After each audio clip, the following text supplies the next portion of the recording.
November 1949 ला संविधान पेश करण्यात आलं।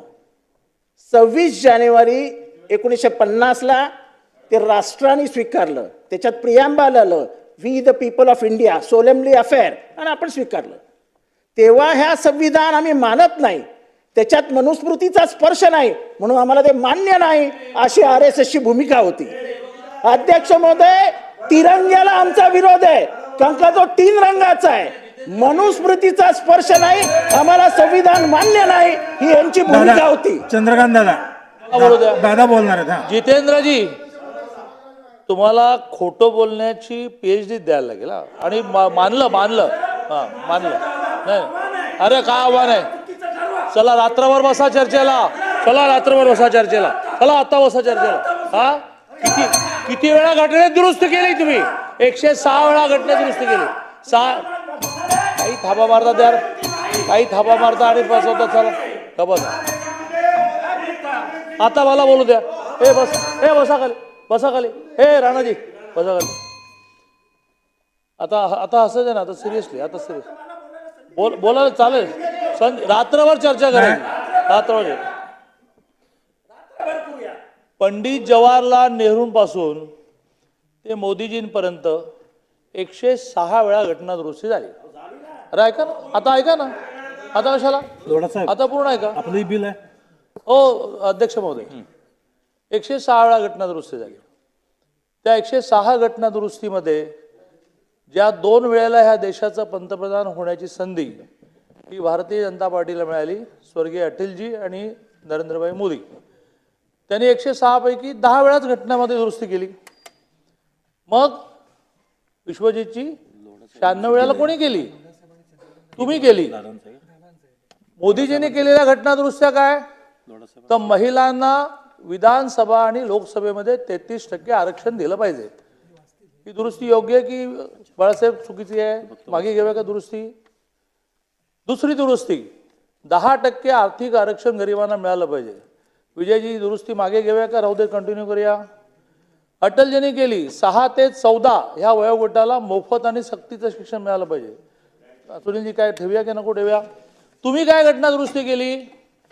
तुम्ही 75 ते 77 ह्या देशामधले लोकांचे सगळे अधिकार काढून घेतले आणि आणीबाणी आणली। 20 लाख लोकांना जेलमध्ये टाकलं 19 मध्ये, 20 लाख। हा इतिहास बदलता येणार नाही। शोधा, माझं पार्ट आहे, तुम्ही शोधा। तुम्ही प्रामुख्याने स्वर्गीय इंदिरा गांधींच्या काळामध्ये केंद्र शासन लोकांनी नियुक्त केलेली राज्य शासन बरखास्त करू शकतं अशा प्रकारची दुरुस्ती आणली। तुम्ही टोटल त्या दुरुस्तीनंतर 90 वेळेला लोकांनी नियुक्त केलेली राज्य शासन बरखास्त केली।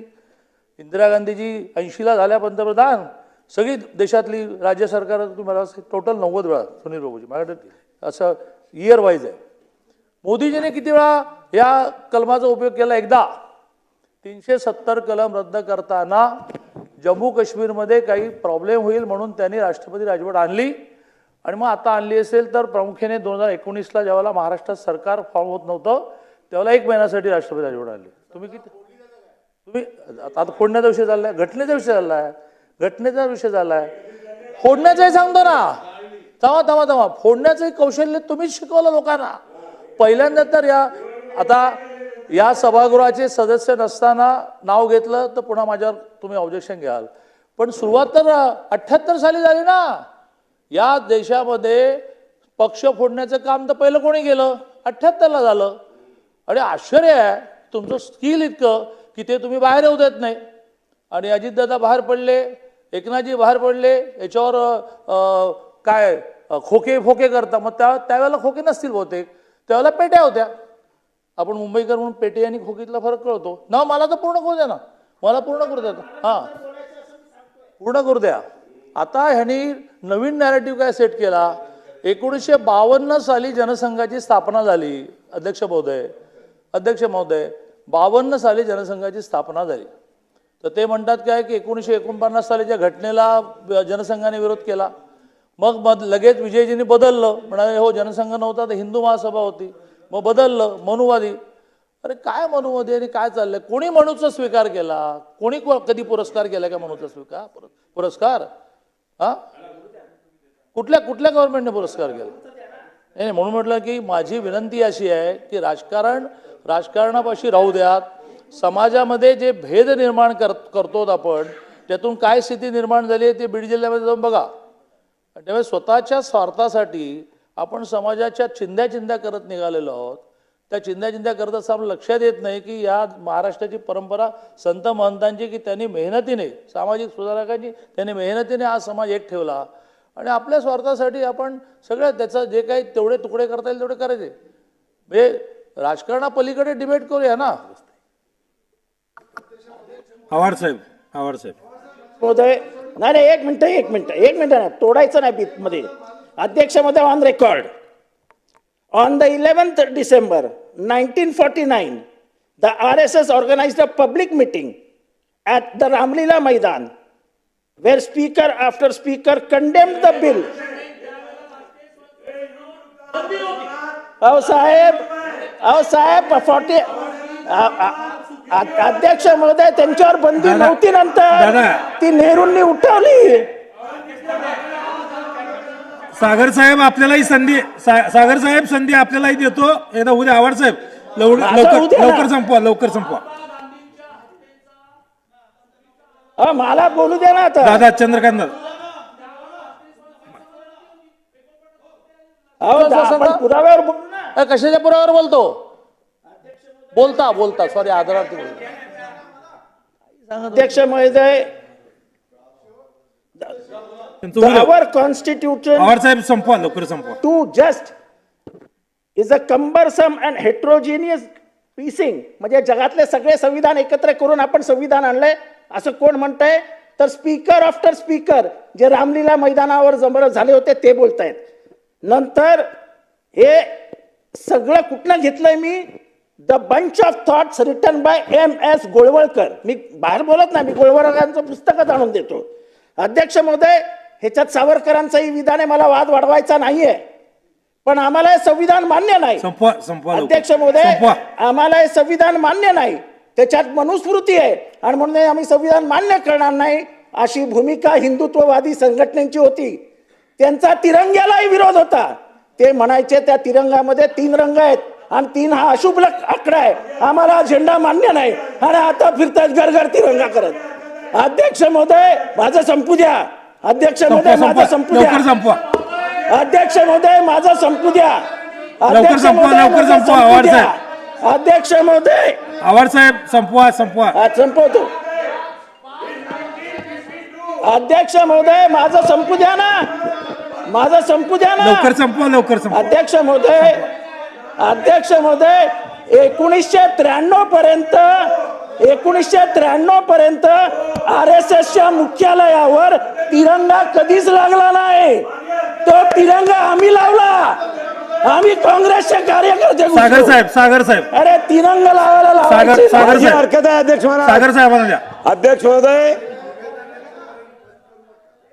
अध्यक्ष महोदय, हे काँग्रेसचे कारनामे. अध्यक्ष महोदय, माझी हरकत आहे. ही काँग्रेस पहिल्या दिवसापासून. अध्यक्ष महोदय, नाही, माझी हरकत आहे. माझंही ऐकून घ्या. ऐकून घ्या अध्यक्ष महाराज. नाही, माझं ऐकून घ्या अध्यक्ष महाराज. राणा रुको ना यार. दादा बिल घ्या. माझी हरकत अशी आहे अध्यक्ष महाराज. दादा घ्या. बाळासाहेब दादा बोला. दादा बिल घ्या.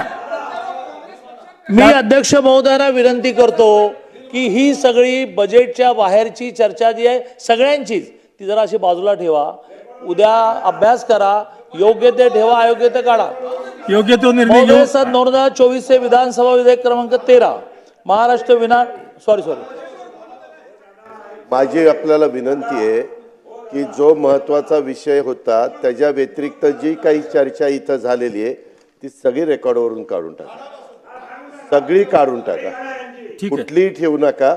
आणि आता काय दादांना बिल मांडायचं, यांना बिल मांडायचं. माझी विनंती आहे, विरोधी पक्ष नेत्याला पण विनंती आहे की 7:30च्या ऐवजी थोडंसं वाढवा, ते 2 बिलं होईपर्यंत, हे आणि हे. आणि एक आमचं निवेदन आहे, ते 5 मिनिटात येत आहे. नाही, माननीय अजितदादांची सूचना मान्य. दादा एक मिनिट, दादा एक मिनिट, ओ अध्यक्ष महोदय, दादा एक मिनिट. हा. सभागृहाची वेळ कामकाज संपेपर्यंत वाढवण्यात येत आहे. दादा बिल घ्या. जितेंद्र जी, डेट तय करेंगे, शिवाजी पार्क के मैदान में स्टेज लगाएंगे और चर्चा होने दो. दादा बिल घ्या. दादा बिल घ्या. काहीतरी काढायचं माझं. दादा हे बिल सगळं घ्या. काढा. दादा हे विषय काढा, विषय नको हे आता. काढा, हे काढा. दादा बिल घ्या.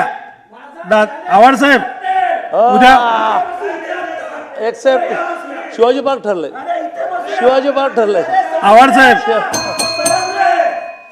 हे बघ, दादा बिल घ्या. जितेंद्र आव्हाडांच्या आता जितेंद्र आव्हाडांनी चॅलेंज स्वीकारलंय. बघूया. चला बिल घ्या. महोदय, सन 2024 चे विधानसभा विधेयक क्रमांक 13 महाराष्ट्र विना अनुदानित खाजगी व्यावसायिक शैक्षणिक संस्था प्रवेश व शुल्क यांचे नियमन सुधारणा विधेयक 2024 विचारात घेण्यात यावे असे मी आपल्या अनुमतीने प्रस्ताव मांडतो. प्रस्ताव असा आहे की सन 2024 चे विधानसभा विधेयक क्रमांक 13 महाराष्ट्र विनाअनुदानित खाजगी व्यावसायिक शैक्षणिक संस्था प्रवेश व शुल्क यांचे विनियमन सुधारणा विधेयक 2024 विचारात घेण्यात यावे.